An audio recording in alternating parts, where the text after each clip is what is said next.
क्या आपके टूथपेस्ट में नमक है? अगर है तो बहुत बढ़िया, और अगर नहीं है तो भी चिंता की कोई बात नहीं है। टूथपेस्ट से ज़्यादा ज़रूरी है सब्जी में नमक होना, वहाँ दिक्कत हो जाती है। तो इसी शुभ विचार से आज की क्लास का स्टार्टिंग करते हैं।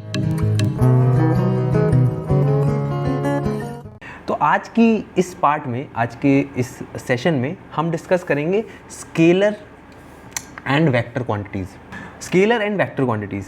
तो इससे पहले मैं एक बार आपको याद दिलाना चाहूँगा उस रात की बात जब हमने फिजिकल क्वांटिटीज़ के बारे में,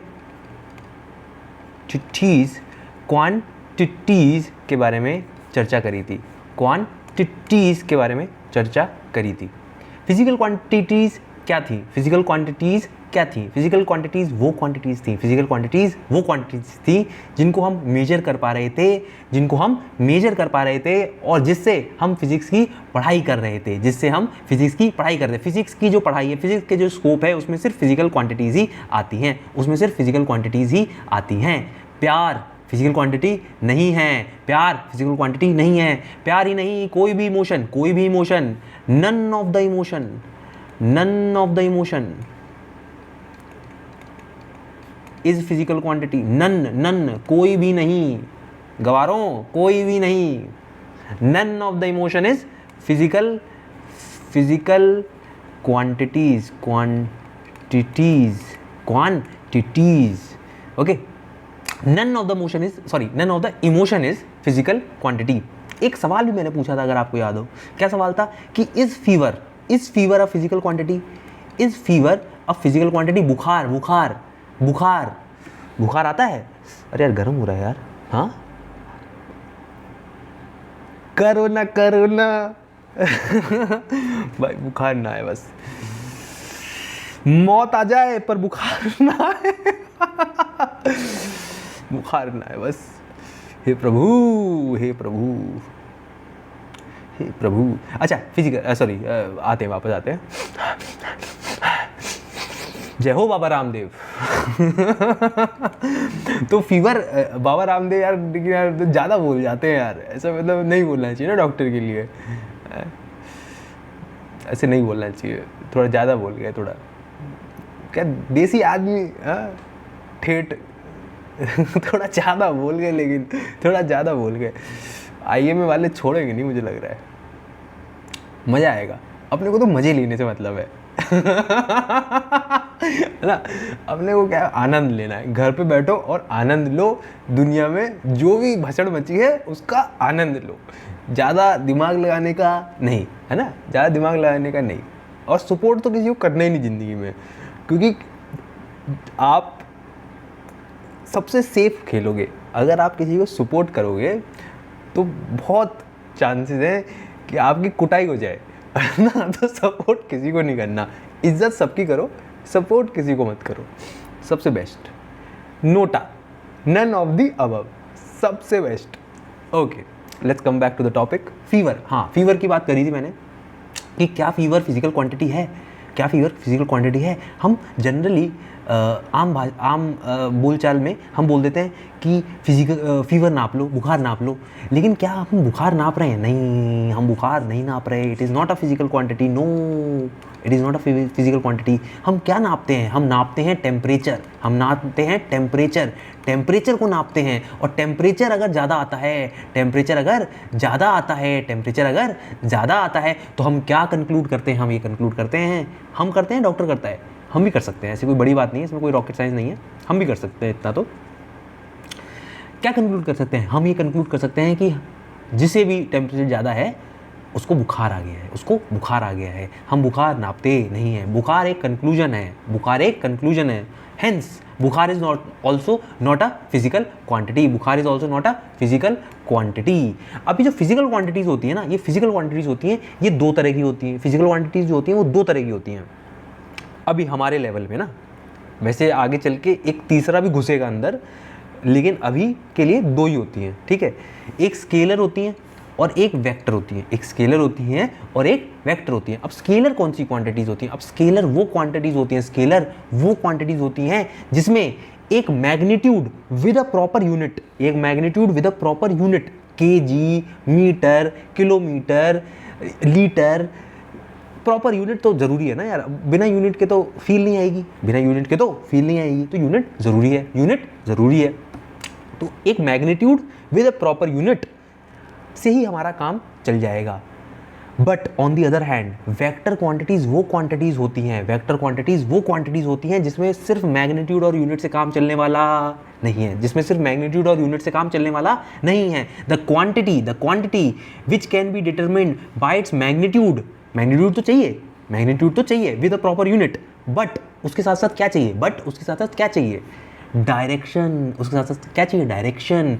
एंड ऑल्सो एक छोटा सा ऑल्सो और है, छोटा सा ऑल्सो और है, एक छोटा सा ऑल्सो और है कि क्यों है ये भी मैं आपको एक बार बताऊंगा कि कुछ कुछ जगह क्या चोट हो जाती है, सिर्फ मैग्नीट्यूड और डायरेक्शन को लिए अगर हम चलते रहेंगे तो कई जगह चोट हो जाती है। जहाँ चोट होती है उसका एक एग्जांपल मैं आपको दूंगा, बट अभी के लिए डेफिनेशन पे ध्यान दीजिए। The quantity which can be determined by its magnitude and the direction and also can be added and subtracted by vector algebra. अभी वेक्टर अलजेब्रा क्या होता है? अब वेक्टर अलजेब्रा में मान लीजिए, पहले तो हम नॉर्मल अलजेब्रा की बात कर लें। नॉर्मल अलजेब्रा में अगर मैं आपसे बोलूं कि 10 और 10 कितना हुआ, 10 और 10 कितना हुआ, तो आप बोल दोगे 20, आप बोल दोगे 20। बट ये वेक्टर अलजेब्रा जो होता है, ये नॉर्मल अलजेब्रा था, ये नॉर्मल अलजेब्रा था। अब हम बात करेंगे मेंटोस अलजेब्रा की। मेंटोस अलजेब्रा मतलब वेक्टर अलजेब्रा। इसमें क्या, दिमाग की बत्ती जल जाती है, दिमाग की बत्ती जल जाती है, किसी किसी की बत्ती जलती है, किसी किसी की बत्ती बन जाती है, ठीक है। तो 10 + 10, अगर मैं वेक्टर अलजेब्रा की बात करूं, अगर मैं वेक्टर अलजेब्रा की बात करूं, एक सेकेंड कहाँ गया, अगर मैं वेक्टर अलजेब्रा की बात करूं, अगर मैं वेक्टर अलजेब्रा की बात करूं, तो यहाँ पे 10 और 10 जरूरी नहीं है 20 हो, जरूरी नहीं है 20 हो, जरूरी नहीं है 20 हो। ये डिपेंड करेगा कि इन 10 और 10 के बीच में एंगल क्या है, इन 10 और 10 के बीच में एंगल क्या है, किस एंगल से ये 10 और 10 मिले हैं, किस एंगल से ये 10 और 10 मिले हैं, उस पर डिपेंड करेगा कि रिजल्ट क्या होने वाला है, उस पर डिपेंड करेगा कि रिजल्ट क्या होने वाला है। So it is not sure, angle पे डिपेंड करेगा, it depends on angle, it depends अभी मैं एग्जांपल दूंगा, चिंता मत करें, it depends on angle, it depends on angle, किसके बीच का एंगल, बंटी और बबली के बीच का एंगल नहीं, इस 10 और 10 के बीच का एंगल है ना। It depends on angle between these two tens. Are you getting it? अब इसका एक एग्जांपल ले लेते हैं, एग्जांपल में हम लेंगे फोर्स को समझना थोड़ा आसान हो जाता है, इसलिए हम फोर्स का एग्जांपल लेंगे। बाकी तो ऐसे तो कुछ भी ले सकते हैं वैसे तो एग्जांपल, ठीक है, बट अपन एग्जांपल फोर्स का ले लेते हैं। तो आइए एग्जांपल ले लेते हैं। मान लीजिए एक बॉक्स रखा है, कहाँ पे रखा है, धरती माता पे रखा है। अब यहाँ पे हमारा खड़ा है बंटी, और यहाँ पे हमारा खड़ा है शंटी, बंटी और शंटी दोनों ही इस डिब्बे में इंटरेस्टेड हैं,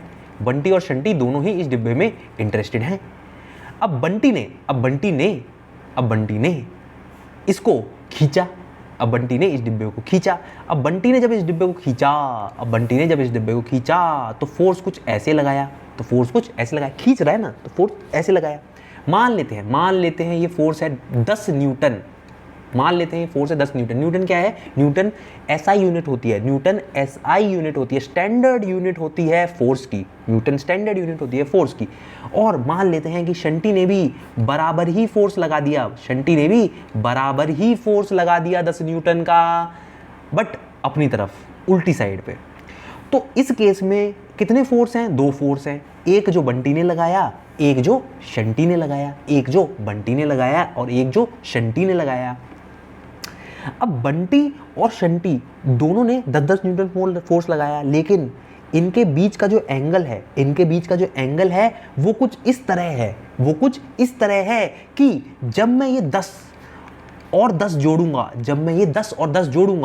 यहाँ पे थोड़ा आसान करने के लिए हम ये मान सकते हैं कि 10 बंटी ने 10 जो लगाया है वो लेफ्ट साइड लगाया है, और शंटी ने जो लगाया है 10 न्यूटन वो राइट साइड लगाया है। तो ये 10 न्यूटन और 10 न्यूटन जब मैंने ऐड किए, ये 10 न्यूटन और 10 न्यूटन मैंने ऐड करे तो कितना टोटल फोर्स बना? 0 0 0 उ ई ऐ अंग आ 0 बना। कितना बना? 0 बना। क्यों 0 बना? क्योंकि इनका एंगल कुछ इस तरह था, कुछ इस तरह था कि ये 10 और 10 मिलके कैंसिल हो गए, ये 10 और 10 मिलके कैंसिल हो गए। अब मान लो हमारी बबली आई, मान लो हमारी बबली आई, बबली आई लहराती हुई आई आई आई आई आई आजा। ओके, अब बबली ने देखा कि शंटी और बंटी लड़ रहे हैं, बबली ने देखा कि बंटी और शंटी लड़ रहे हैं इस डिब्बे के लिए जो कि बबली का है। अब बबली क्या चाहेगी कि भैया मेरा डिब्बा टूटे ना। तो बबली ने बोला कि ऐसा है लड़ो मत, ऐसा है लड़ो मत, दोनों मिलके उठा लो। तो अब क्या होगा? अब ये होगा कि बंटी और शंटी दोनों ही एक ही तरफ फोर्स लगाएंगे। मान लेते हैं ये फोर्स अभी भी 10-10 न्यूटन ही है, दोनों ने एक ही तरफ फोर्स लगा दिया 10 न्यूटन। इस बार जब मैं ये 10 न्यूटन का फोर्स और 10 न्यूटन का फोर्स जोड़ूंगा तो क्या ये 20 न्यूटन हो जाएगा? हाँ, ये 20 न्यूटन हो जाएगा। क्यों? क्योंकि इस बार एंगल जो था इन दोनों के बीच में वो जीरो था। दोनों एक ही तरफ फोर्स लगा रहे थे। पिछली बार उल्टी डायरेक्शन में लग रहा था, तो जब मैंने जोड़े थे दोनों कैंसिल हो गए थे। इस बार एक ही डायरेक्शन में लग रहा है, तो अब मैं जब जोड़ रहा हूं तो दोनों जुड़ जा रहे हैं, नॉर्मली जुड़ जा रहे हैं। अब ये दो ही केस थोड़ी हो सकते? क्या ये दो ही केस हो सकते हैं? नहीं, इसमें कई सारे एंगल आ सकते हैं। पहले अपोजिट था, थोड़ा सा कम हो सकता है, करते जीरो भी हो गया। आप समझ रहे हैं? कई सारे एंगल हो सकते हैं। तो अलग अलग एंगल की अलग अलग कहानी होगी, लेकिन वो अलग अलग कहानी के लिए हमें पहले वेक्टर अलजेब्रा सीखना पड़ेगा, जो कि हम अभी नहीं सीखेंगे। वो हम कब सीखेंगे 11th क्लास में। तो उसके लिए देखते रहिए आपका अपना channel prodigy minds with Shivam Singh, of course. Okay, so ये एक छोटा सा एग्जाम्पल है, जिससे आपको उम्मीद करता हूँ कि वेक्टर और स्केलर में अंतर पता चला होगा। अब स्केलर का एग्जाम्पल लेना है तो कुछ भी ले सकते हैं, जैसे चीनी लाए, कितनी लाए? 10 किलो लाए, बस खत्म। ये बताने की जरूरत पड़ी क्या है कि 10 किलो लेफ्ट साइड से लाए या राइट साइड से लाए? नहीं, सिर्फ 10 किलो लाए, खत्म, बात खत्म, पैसा हजम। मस्त 2 चम्मच डालो, दूध मिलाओ, कॉफ़ी मिलाओ और पी जाओ, ज़्यादा टेंशन लेने की ज़रूरत नहीं। जैसे यहाँ लिखा हुआ है, यहाँ पे चीनी का एग्जाम्पल लिखा है क्या? नहीं, यहाँ पे चीनी के बारे में मेंशन नहीं किया। ओके, तो यहाँ पे एग्जाम्पल आप देख सकते हैं कि जो चार्ज होता है या डिस्टेंस होती है, स्पीड होती है, टाइम होता है, टेम्परेचर होता है, डेंसिटी होती है, वॉल्यूम होता है, वर्क होता है, पावर होती है, एनर्जी होती है, प्रेशर होता है, पोटेंशियल होती है, ये सारी चीज़ें डायरेक्शन से इनका ज़्यादा लेना देना नहीं है, बिना डायरेक्शन के ये आपको पूरी जानकारी देंगी और पूरा मज़ा देंगी। अब on the other hand we have displacement, velocity, acceleration, force, momentum, weight, electric field. ये वो क्वांटिटीज़ हैं जो कि हमें बिना डायरेक्शन के मज़ा नहीं देती, और जब तक हमें मज़ा नहीं आएगा हम आगे नहीं बढ़ेंगे। मज़ा बहुत ज़रूरी है ज़िंदगी में, ओहो आहा ऐ अंग आहा। Okay, so over here so this line is also very important. They are added or subtracted by the process of vector addition, which we just looked at. I hope you understood. Okay, now one example I want to take over here, explaining why this line is necessary in the definition. Okay, ये जो definition में हमने लिखा है कि vector algebra मांगता है, तो ये क्यों मांगता है, इसका एक एग्जाम्पल देख लेते हैं। एग्जाम्पल मैं लेना चाहूँगा, एक सेकेंड, एग्जाम्पल के लिए वेट। अरे गाड़ी वाला आया, घर से कचरा निकाल। हाँ, एग्जाम्पल के लिए मैं लेना चाहूँगा करंट। अब मान लेते हैं कि एक वायर है। अब वायर में मैंने आपसे बोला कि 10 एम्पियर करंट बह रहा है। एम्पियर क्या होता है भाई? एम्पियर ऐसा यूनिट होती है, स्टैंडर्ड यूनिट होती है करंट की। करंट की स्टैंडर्ड यूनिट को एम्पियर बोलते हैं। बहुत बढ़िया भैया। अब 10 एम्पियर करंट बह रहा है, तो क्या ये इन्फॉर्मेशन सफिशिएंट है? नहीं, ये इन्फॉर्मेशन सफिशिएंट नहीं है। मुझे बताना पड़ेगा कि करंट इस तरफ बह रहा है या उस तरफ बह रहा है, करंट इस तरफ बह रहा है या उस तरफ बह रहा है। अब इस तरफ और उस तरफ का क्या मतलब है? इस तरफ और उस तरफ का मतलब है कि मुझे बेसिकली डायरेक्शन बतानी पड़ रही है। Direction is important over here. In case of current direction is important over here. But क्या करंट वेक्टर क्वांटिटी है? हमारे पास मैग्नीट्यूड है, हमें डायरेक्शन भी चाहिए। बिना डायरेक्शन के बात बनने वाली नहीं है, बट क्या करंट वेक्टर क्वांटिटी है? नहीं, no, there is a big no, vector quantity नहीं है। क्यों नहीं है? अब यहाँ पे काम आएगी वो तीसरी ऑल्सो वाली बात। अब ऑल्सो में क्या लिखा था? ऑल्सो में लिखा था कि अगर एडिशन हो रहा हो तो वेक्टरली होना चाहिए। अब जैसे मान लीजिए यहाँ से 10 एम्पियर करंट आया और यहाँ से भी 10 एम्पियर करंट आया, पक्की बात है यहाँ से भी 10 आ रहा है, यहाँ से भी 10 आ रहा है, तो क्या यहाँ 0 हो जाएगा? नहीं होगा। आई एम डेड श्योर कि यहाँ पे कोई ना कोई और कनेक्शन होगा ही होगा, जहाँ से चुपके से 20 एम्पियर निकल रही होगी, सरसराती हुई, डगमगाती हुई, फड़फड़ाती हुई निकल रही होगी। तो इस केस में आप देख सकते हैं कि इन 10 और 10 के बीच में क्या एंगल है, इससे हमें कोई लेना देना नहीं है। अगर ये 10 एम्पियर इधर से आने की जगह इधर से आया होता, अब एंगल चेंज कर दिया हमने। पहले एंगल कितना था? पहले एंगल था 180 डिग्री। एंगल का थोड़ा बहुत आइडिया है आप लोगों को। अब एंगल मान लीजिए हमने कर दिया है 45 डिग्री। एंगल क्या होता है?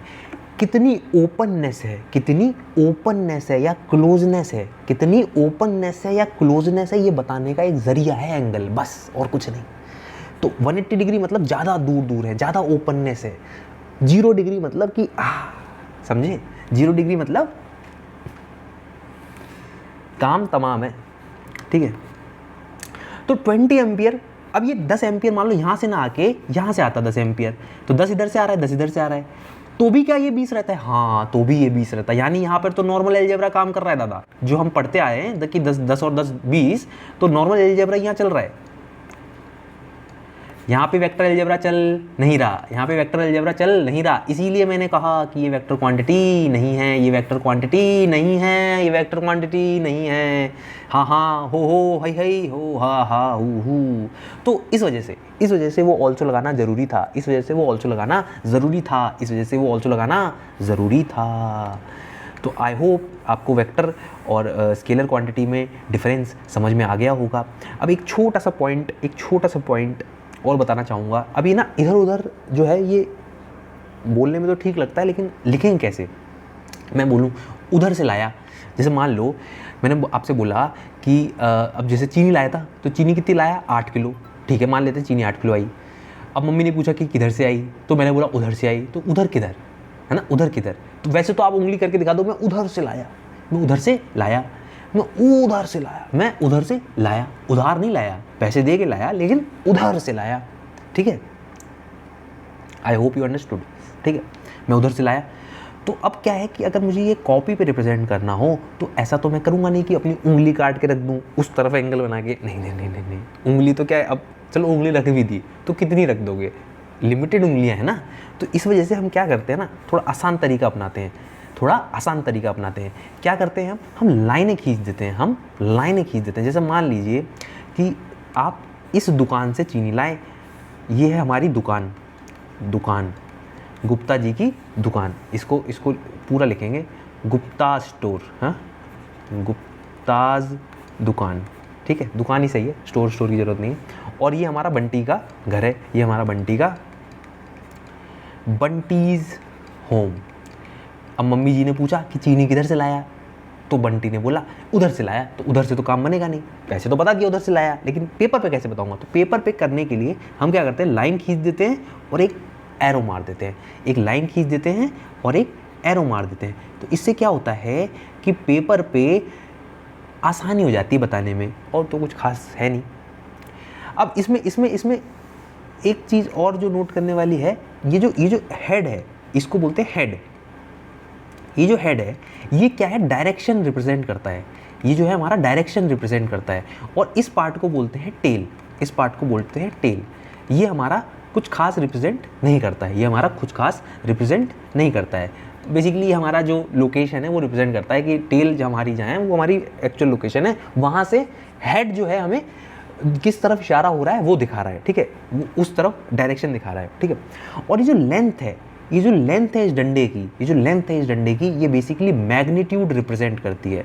ये हमारा मैग्नीट्यूड रिप्रेजेंट करती है कि कितना मैग्नीट्यूड है, कितना मैग्नीट्यूड है। अब 10 किलोमीटर का मतलब ये नहीं है कि मैं 10 किलोमीटर की लाइन खींच दूंगा, ना ना ना ना ना ना ना, मैं ना स्केल डाउन कर दूंगा, मैं स्केल डाउन कर दूंगा। जैसे मान लीजिए मैंने 10 किलोमीटर को 10 सेंटीमीटर से रिप्रेजेंट कर दिया, तो 5 किलोमीटर को किससे रिप्रेजेंट करूंगा, 5 सेंटीमीटर से, 7 किलोमीटर को 7 सेंटीमीटर से, 7.5 किलोमीटर को 7.5 सेंटीमीटर से, इस हिसाब से मैं रिप्रेजेंट कर देता हूँ। पूरी 7 किलोमीटर की लाइन खींचने की ज़रूरत नहीं है, समझ रहा। 7 किलोमीटर की लाइन खींचने से अच्छा तो दुकान तक ले ही जाओ ना मम्मी को, वो ज़्यादा आसान रहेगा। दिल की बात समझना। हाँ चलो, तो आई थिंक इतना डिस्कशन स्केलर और वेक्टर में काफ़ी है। कुछ डाउट रह गए हों तो ऊपर वाले से प्रार्थना करें। क्या प्रार्थना करें? अरे प्रार्थना करके क्या होगा यार, दोबारा से देख लेना वीडियो और समझने की कोशिश करना। फिर भी ना समझ में आया तो कमेंट कर देना, कोशिश करूँगा रिप्लाई करने की, ठीक है। एंड डिस्क्रिप्शन ज़रूर चेक कर लें, ठीक है, उसमें हो सकता है आपके काम की कुछ चीज़ मिल जाए आपको। And yes, so this is all for the session and see you in the next session. तब तक के लिए अपना ध्यान रखिए और मज़े करिए, ज़िंदगी में मज़े करिए, टेंशन लेने का नहीं, टेंशन देने का। Okay, so see you in the next lecture. Till then bye bye, शब्बा खैर, शुभ रात्रि, सायोनारा। शुभ रात्रि जरूरी नहीं आपके यहाँ हो, वैसे मेरे यहाँ भी नहीं है, बट कोई बात नहीं, चलता है, थोड़ा बहुत तो चलता है, कोई ना कोई तो रात में देख ही रहा होगा ना यार, ठीक है।